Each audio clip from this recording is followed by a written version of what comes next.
Hi, I'm Michelle Reynolds, host of the Habitat Garden Club. We work on Tuesdays from 9 until noon. I'm going to show you a few things that we do in the gardens here for Habitat and that you can duplicate at home. Shopping our native plant sale, you can buy native plants to go into your garden and attract birds, bees, butterflies, and more. Celebrate biodiversity. Take a walk and a slow look around the garden, and you'll find hummingbirds drinking, bees buzzing, creatures crawling, butterflies slurping, and birds picking. And on native host plants, butterflies and moths ovipositing eggs, caterpillars munching, metamorphosing, and then emerging from their chrysalises to start the process over again. Attracting birds, bees, butterflies, and other pollinators to your yard is easy once you understand a few things about the components that make up habitat and the importance of providing natural food sources. If you consider feeding patterns, migratory timing, and life cycles, and then apply this wisdom to your garden work, your own nature oasis, you will bring a whole new dimension to your property and help bridge the gap between wild spaces and an ever-shrinking natural world.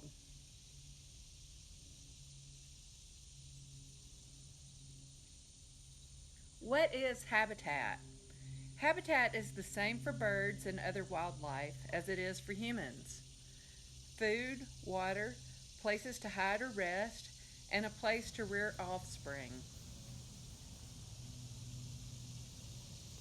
Do you have a space for a micro prairie, a pocket woodland, a rain garden, or patio pots? Imagine if we all worked to provide these habitat essentials in our home, school, business, and churchyards. We could help connect fragmented ecosystems across the state. This fall, when the leaves begin to drop, use a rake. It is wonderful spending time outdoors, getting some exercise, thinking about your garden plan and how your family will enjoy the yard, and daydreaming about birds and butterflies you'll attract. And using a rake gives you the quiet time for contemplating these things. After you've scraped up the grass in your habitat plot, this will be where your pile of leaves will go. Run them through a mulcher or use the lawnmower to chop them up. And now you have free mulch. Shop our native plant sale. Pick out flowering plants, grasses, shrubs, and trees to add to your planting schemes. Grow more natives. Native plants are key to providing natural food to the whole food web.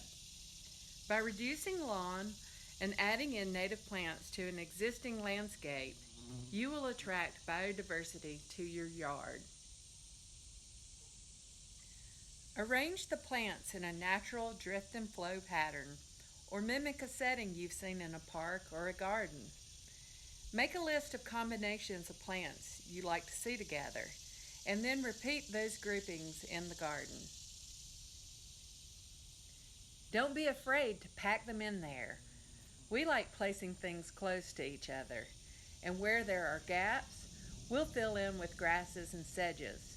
We also like to use plants that self-seed. Once the plants grow in and fill the space, there is no room for weeds.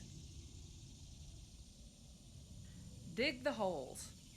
Dig just deep enough for the plant and wide enough to give the plant room to grow. Add compost to the hole. Break up the sides of the hole and start mixing the soil as you add the native soil back into the hole. Tamp down the soil around the plant and make a slight moat to allow for a slow seep in.